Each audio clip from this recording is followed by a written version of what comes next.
Hey everybody!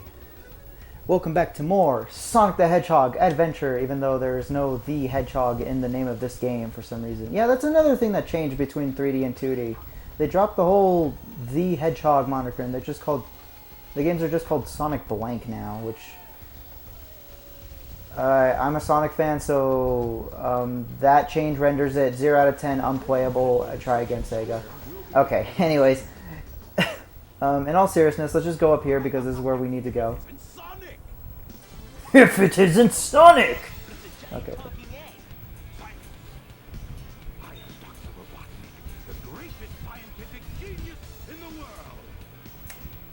Whatever you say, Eggman. Enough! I've got a big plan.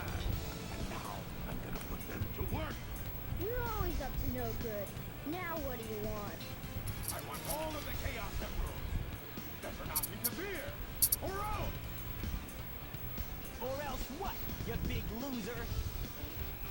Or else I'll take them from you by force. The hard way. The hard way.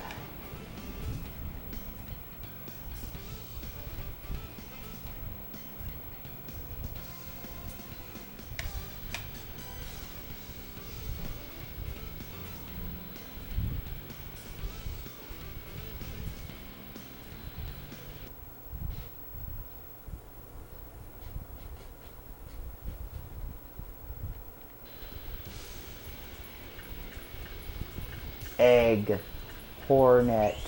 So yeah, you can actually see there firsthand that even though Dr. Robotnik calls himself Dr. Robotnik, they're kind of trying to transition into the name usage of Dr. Eggman by having them use it more of as an insult. And I always kind of like that idea compared to, you know, him just calling himself Dr. Eggman, even though I think the name Dr. Eggman is superior.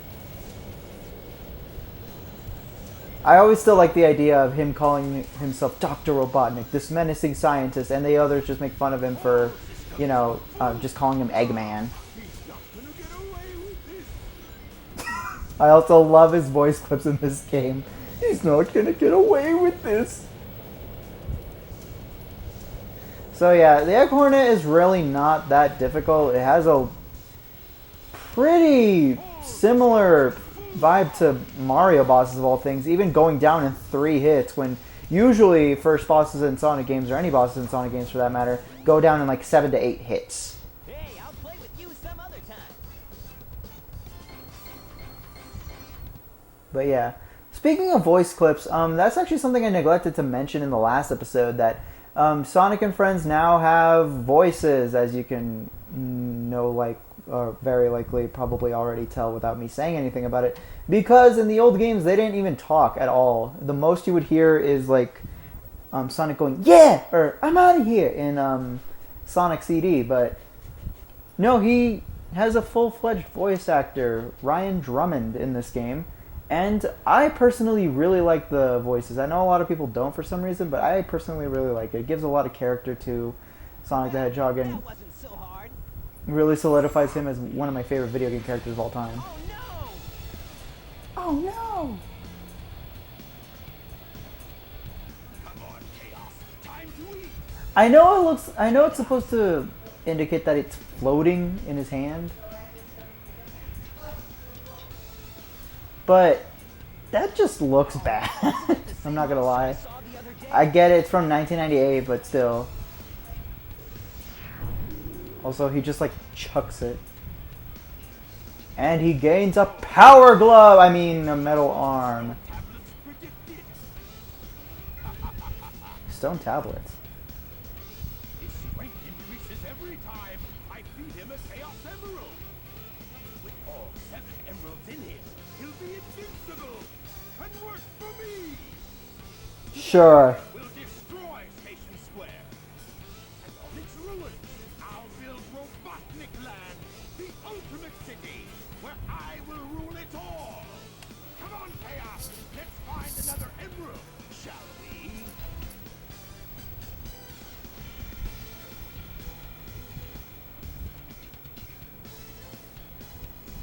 Sonic! We can't let him get away with this, can we? No way, Tails. I guess we can. Okay, I guess not. The monster can't transform.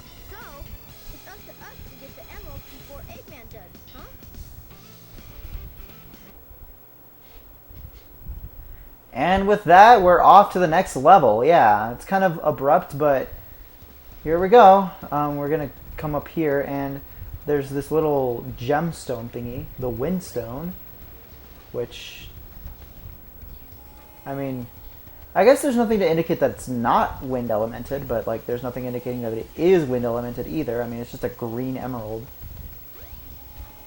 But yeah, I also love that for the Sonic movies, that's also what they went with. That he called himself Robotnik, but they used Eggman as an insult. I'm sorry, I know they're probably like D-grade movies, but I still really like the Sonic movies. I don't know, maybe because I have a big obsession with the character, but whatever. I can enjoy terrible movies and good video games, much as normal people can enjoy good movies and mediocre video games. I'm just kidding. Yeah, I'm only insulting myself calling me a sweaty gamer. Anyways, here we have Wind Valley, which is legitimately one of my favorite levels ever. I mean, this is a level where the main gimmick is just running on air, which just looks really cool. I like it a lot. I mean, a lot of Sonic levels are more show than like actual gameplay, just because even like the gimmick is running fast, right? And then all these gimmicks and trying to get good reaction time out of you. And even though this level doesn't have a lot of that, because it's one of the first levels, they obviously don't want to have like instant death traps due to poor reaction time in like the first two levels. But I still really like the idea of this level. I don't know, it's kind of like those like light boosters in Death Egg Zone and Sonic 3. They're not like gameplay focused, but they just look really cool, and I like that. Also,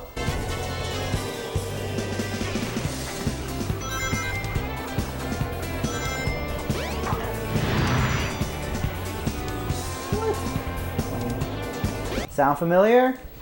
Yeah, this is... Oh, well, shoot. Well, now I can't freaking have the game show you because I got the speech use, which changes the song. But if you remember, that song that was just playing earlier is the Green Grove Act 2 song from Sonic 3D Blast. It was reused here, and it's remixed beautifully. I love it a lot.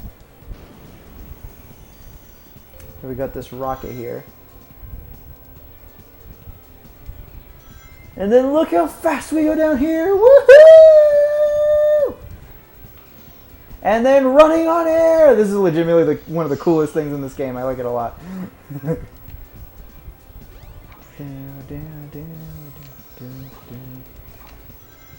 Alright.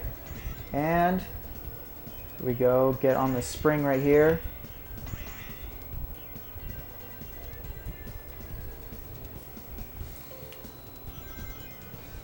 And then here's another checkpoint. There is certain skips you can do, but I quite frankly do not want to try to get those on camera because I know if I do, I will fail. I mean, I died to Chaos Zero, for crying out loud. Like, who frickin' dies at Chaos Zero, really? Instead of just holding forward in those sections, like how in the modern boost games would kind of work, you actually have to go with the joystick in order to, like, center yourself on that lane in order for you to actually maintain your speed rather than just holding up. So it's not completely automated. There's still some gameplay elements to keep in mind whenever you're well, going through the gameplay.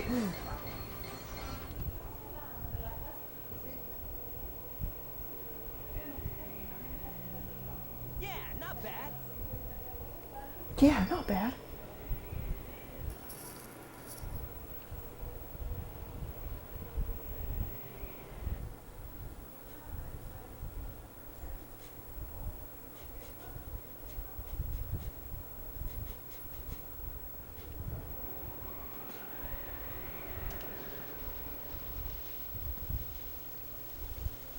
Alright, and with that, I believe... we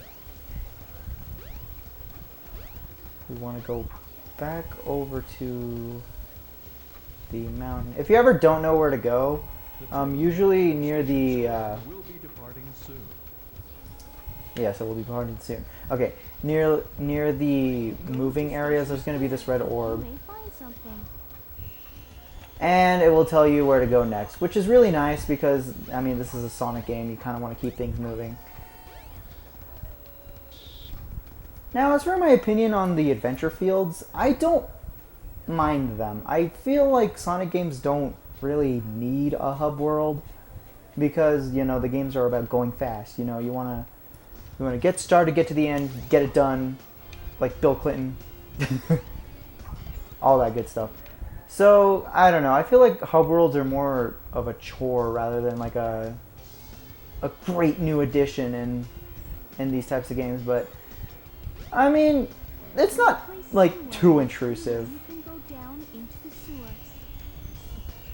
Also, it's fun to just run around in this area, so it gets an excuse. It's not like freaking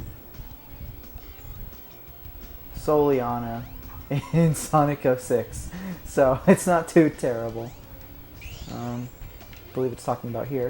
If you press B, I don't know if that's in the GameCube DX version, but if you press B in midair, then you can just cancel out of your jump, and that's useful for just stopping in your tracks in case you need to fall down somewhere. Geez, sorry.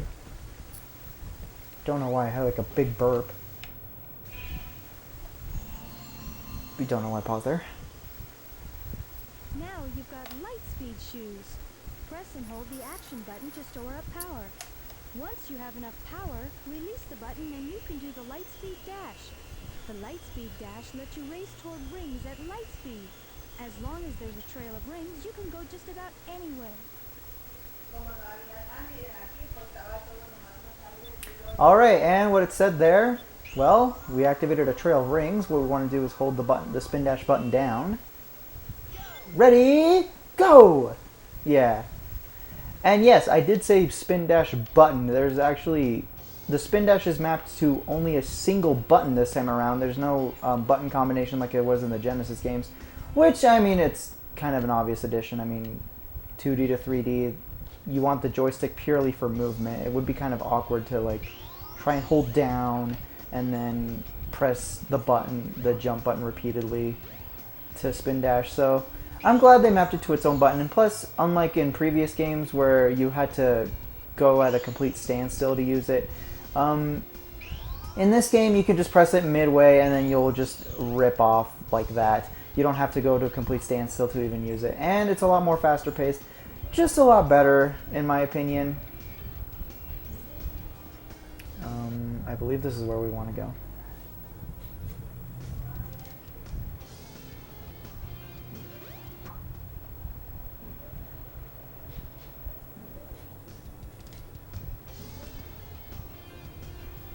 The train headed for the Mystic Ruins will be departing soon. And now with that new light speed dash, what we can do is press that button, activate this trail of rings. Ready, go! And as for why I'm playing the Dreamcast version as opposed to the GameCube version, even though I'm a Nintendo addict, quite simply, well, two reasons. One is that you guys know me by this point. I like to play video games in their original form factor. Even if there's improvements or what have you, if I have the option to play off original hardware, I will play off original hardware. That's just how I am. I can't really have like a harsh, well thought out explanation for that. But as for the well thought out explanation for that, I just simply think that the Dreamcast version looks a lot better, controls a lot better than the GameCube version. I'm not saying the GameCube version is bad by any means. If that's the only way you have to play this game, then it's a good version to play. I just think that the Dreamcast version is superior, in my opinion, anyway. Plus, like I said, it's its original form factor, so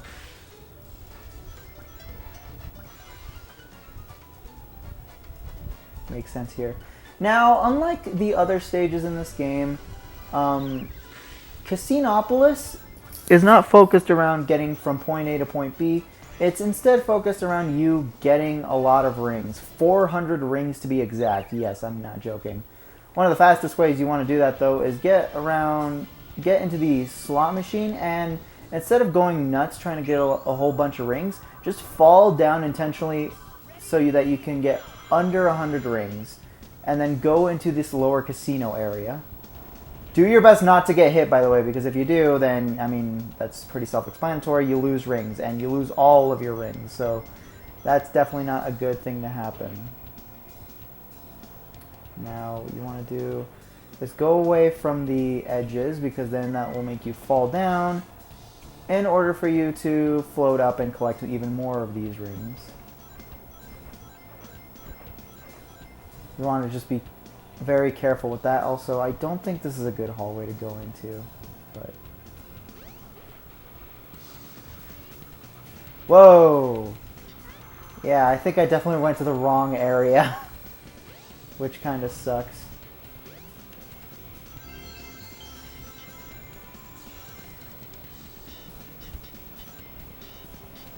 There's one of these areas that has like 5 or 6, 10 ring boxes, which is really useful, but fortunately it looks like I went to the wrong direction.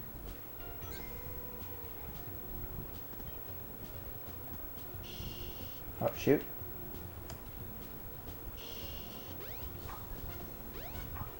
So, here we go.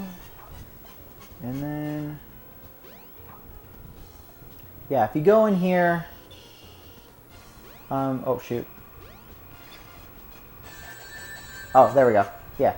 Yeah, if you go in here, this is where your prizes are deposited. And you can see there, that's where the Chaos Emerald is. And another difference between 2D and 3D Sonic... jeez, camera. Come on. Is that Chaos Emeralds are now required. They're not gotten through special stages anymore. They're instead periodically acquired throughout the main story. So it's kind of more like a story progression thing. Kind of like how the Power Stars from Super Mario turn from invincibility into the main collectible in Super Mario 64. It's kind of the same thing here. Even though it's not... I wouldn't say the Chaos Emeralds are the main collectible. They're more so just story progression pieces throughout the game, but not necessarily your main goal to collect all 7 of them. Even though it kind of becomes your main goal to collect all 7 of them by the end of the game anyway. But, I'll get to that when I'll get to that.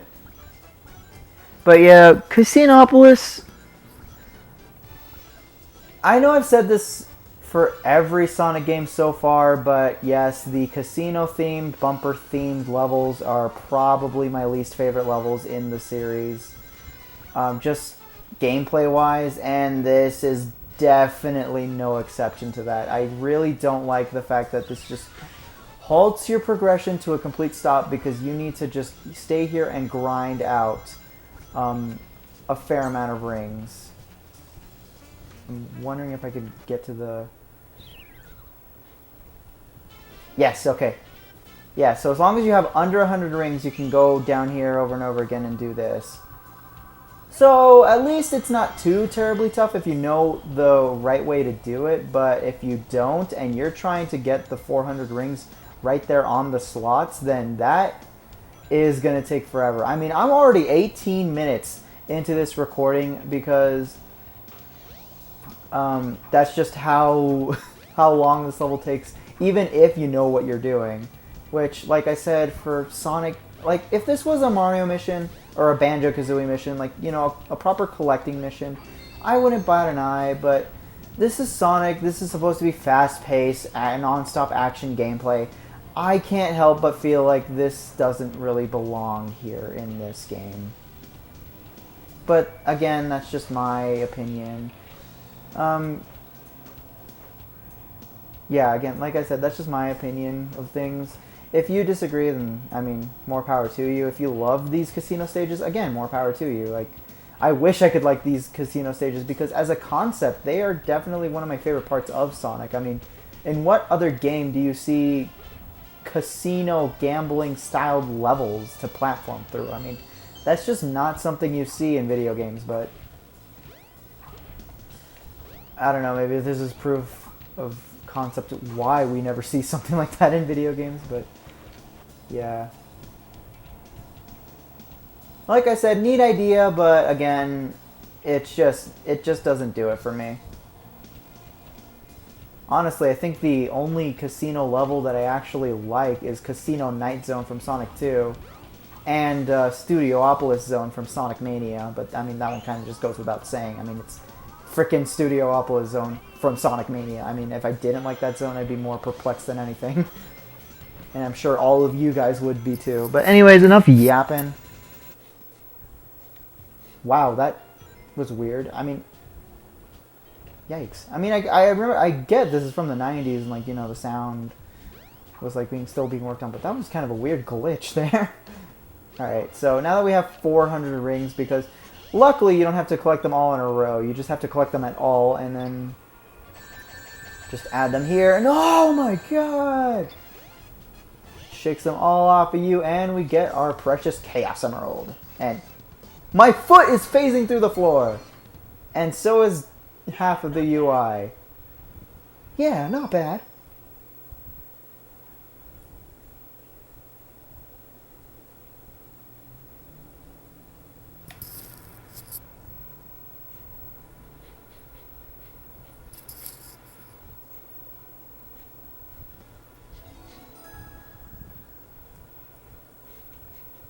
All right.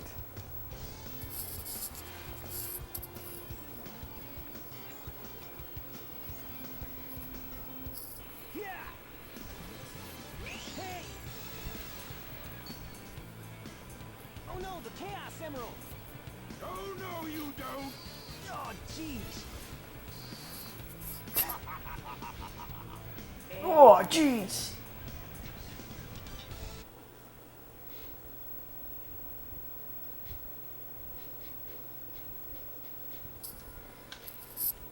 I hope my recorder isn't screwing up too bad on those bright areas, because I kind of see it staticking whenever the screen gets a little too bright, but Man, what happened to that emerald we just had? I guess Eggman's got one of them, but the other one's safe. And that guy must be desperate. That means his two also, how did you drop one emerald but keep possession of the other just fine? I mean, busy. was Tails holding the gray emerald and Sonic was holding the purple emerald? Why not just have Sonic hold both of them at that point? I don't know. Well, this video's gone on too long just because Casinopolis kind of lasted a while. So I'm going to end this episode off here, and next time we're going to go see what that blue key did. So, see you guys next time.